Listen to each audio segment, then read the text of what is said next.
Oi pessoal, bem-vindos a mais novo vídeo. Nós vamos estar falando de história, especificamente sobre a vida e o trabalho no Brasil colônia, na época do Brasil colonial, né, da colonização, e qual a diferença entre o trabalho escravo e o assalariado.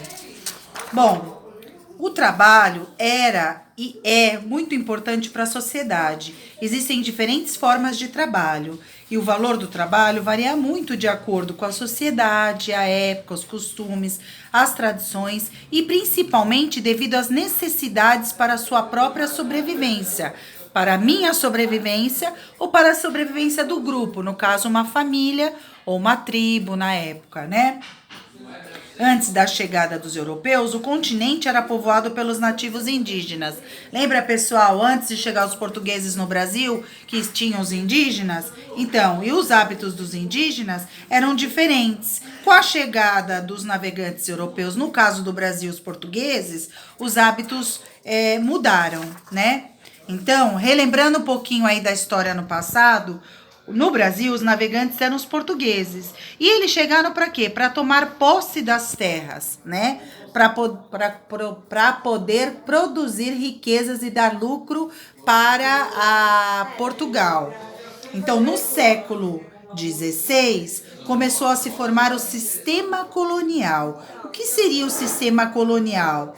É a existência de colônias e metrópoles. No caso aqui, quem que é a metrópole e quem é a colônia? As metrópoles eram os países dominadores, aqueles que conquistaram as terras, e as colônias, as regiões que foram conquistadas e administradas por europeus. No nosso caso, quem era a colônia? O Brasil. O Brasil foi conquistado e administrado pelos portugueses. Então, a metrópole era quem? Portugal, tá? No nosso caso, colônia Brasil, que foi conquistada pelos portugueses, e a metrópole era Portugal, porque foi um país que dominou o nosso país. Então, olha aqui a fotinho, ó, mostrando o sistema colonial, tá vendo? Aqui é a metrópole, que é Portugal, que fica na Europa, e aqui a colônia, o Brasil, né? Aqui só mostrando aí o Tratado de Tordesilhas, que não vem ao caso falar agora nesse vídeo. Então, a relação do domínio da metrópole na colônia era através de um pacto colonial. O que seria esse pacto colonial? Estabelecia que a colônia, só e somente a colônia, poderia comercializar com sua metrópole. Então, somente a colônia e metrópole é que fariam trocas comerciais, né? No nosso caso, a colônia é o Brasil, no caso, a metrópole é Portugal. Então, vendia só para a metrópole e comprava só da colônia. As trocas comerciais eram sempre feitas entre colônia e metrópole. Então, pacto colonial estabelecia que a colônia só poderia comercializar com a sua metrópole, não é com qualquer metrópole, com a metrópole que conquistou aquela colônia. Bom, os produtos originários daqui eram, por exemplo, o açúcar no Brasil. Então, o açúcar que vinha da cana-de-açúcar era o principal lucro para Portugal, que era a metrópole. Então, aqui haviam as trocas comerciais, ou seja, vendia, comprava e aí enriquecendo a metrópole e gerando mais lucro. Então, devido ao pacto colonial, né, que era a principal função da colônia, devido ao pacto colonial, a principal função da colônia era enriquecer a metrópole. Como? Através das trocas comerciais.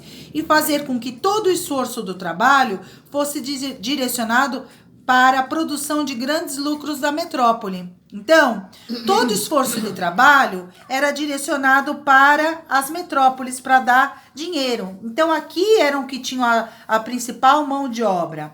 Então, a colônia vendia para a metrópole num preço baixo. Brasil vendia para o Portugal o produto, no caso o açúcar, por um preço baixo. E a metrópole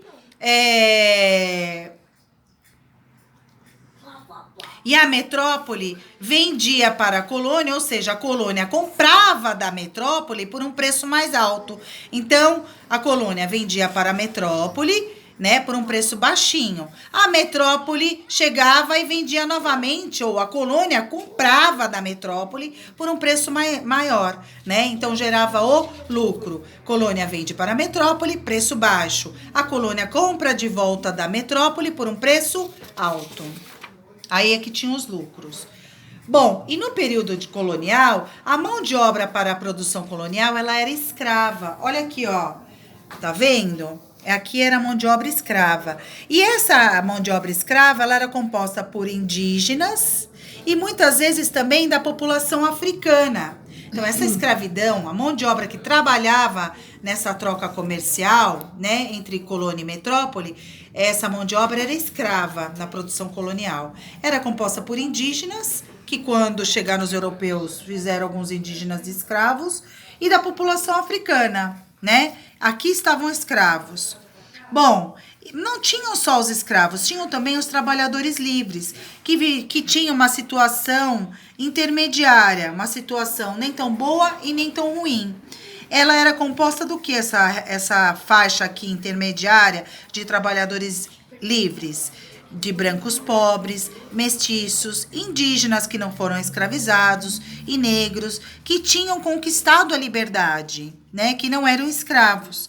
Esses trabalhadores livres, essas pessoas que não eram nem escravos e nem senhores, trabalhavam como roceiros na roça com a produção agrícola, como pequenos comerciantes, como artesãos e etc.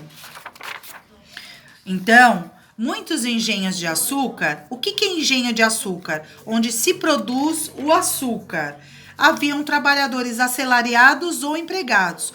O que são trabalhadores assalariados ou empregados? São trabalhadores que recebem por serviços prestados. O que eles recebem? Um salário, um dinheiro que costumava ser pago por ano trabalhado.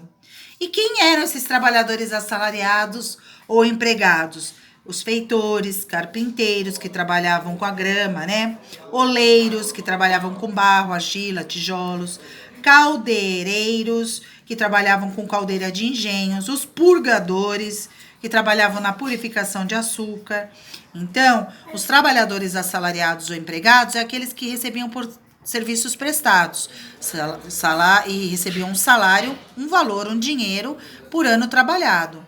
Já os trabalhadores livres, né, eles eram todos aqueles que tinham conquistado a liberdade.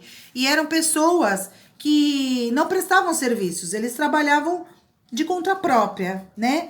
E trabalhavam como roceiros, produção agrícola, comerciantes, artesãos, né? E eles recebiam de acordo com o que vendiam. Bom, a agricultura nos engenhos, como que era nos engenhos, né? Onde eram as produções? Era comum faltar alimento no período colonial. Por quê? Porque toda a produção estava voltada totalmente para a cana-de-açúcar. Por que voltada totalmente para a cana-de-açúcar? Porque era aqui que dava maior dinheiro e lucro para a metrópole. Então, a colônia ficava com a produção totalmente voltada para a cana-de-açúcar. Por isso, surgiu a atividade agrícola voltada para a produção de alimentos. Quais? E os engenhos que são os locais onde produziam, né, a parte agrícola, começaram a produzir também milho, feijão, mandioca. Para quê? Para ser consumido pelos habitantes daquela região, né? Quer dizer, era um produto agrícola de subsistência e para ser vendido em outros locais. Então, para ser uma outra fonte de renda.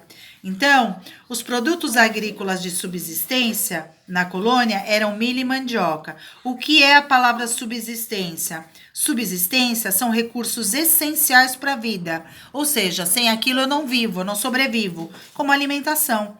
Então, era fundamental ter produtos agrícolas como o milho e a mandioca, porque senão eu não conseguiria viver. Isso são produtos agrícolas de subsistência. Tá? Então, olha aqui, ó, o milho, plantação de milho, plantação de mandioca, né? A mandioca. Além da cana, outros produtos ou culturas foram estabelecidos, O que? O fumo e o tabaco. O tabaco é o que faz o cigarro, tá? Eles eram muito valorizados na colônia e no exterior. Por quê? Porque os traficantes de escravos, o que é traficante?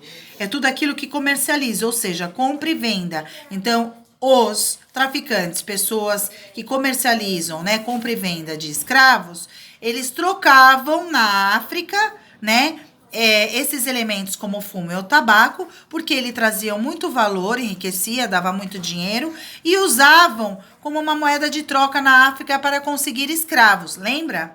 Então, além da cana, tiveram outros produtos estabelecidos, como o fumo e o tabaco, além de outros produtos, como a gente já viu, né, para poder garantir o consumo dos habitantes e ser vendido em outros locais, principalmente os produtos agrícolas de subsistência, ou seja, sem aquilo, aquela região não viveria, que é milho e mandioca. E outros que foram vendidos na região, naquele local, feijão também, né? E agora a gente viu o fumo e o tabaco. O algodão foi outra cultura e plantação que surgiu. É uma planta nativa das Américas que também existe no Brasil. Olha aqui a plantação de algodão. Tá vendo? Os indígenas usavam para tecer redes, ou seja, costurar e criar redes, tá?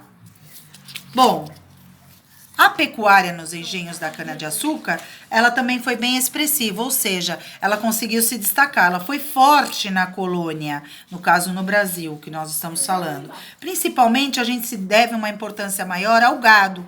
Por quê? Porque além dele transportar a cana-de-açúcar de um local para o outro, ele também utilizava o gado, a força do gado, para girar a moenda. O que é girar a moenda? Significa transformar a cana, tirar o caldo, né, a matéria-prima da cana-de-açúcar, que seria o quê? O caldo com o açúcar. Então, a moenda é um instrumento que conseguia espremer a cana-de-açúcar e tirar a água com açúcar para ir para o processo de fabricação dos grãos de açúcar. Então, a colônia enriquece a metrópole. Essa é a principal função da colônia, enriquecer a metrópole. E como que ela fazia isso? Através do trabalho da colônia, que era diversificado e o objetivo principal era atender os interesses da metrópole. No caso do Brasil, Portugal, a metrópole de Portugal. Mais tarde, no século XVIII, porque até então a gente estava falando no século XVI. No século XVIII, em Minas Gerais, foram encontrados os ouros. E aí, não seria mais necessário processar nenhum produto, como no caso a cana-de-açúcar e outros produtos agrícolas que a gente viu, para enriquecer a metrópole, porque o próprio ouro já seria a própria riqueza, satisfazendo ainda mais os interesses da metrópole e enriquecendo ainda mais a metrópole, tá bom, pessoal? Eu vou estar colocando um outro vídeo de suporte, parte 2, sobre esse tema, tá bom? Um abraço e até o próximo vídeo.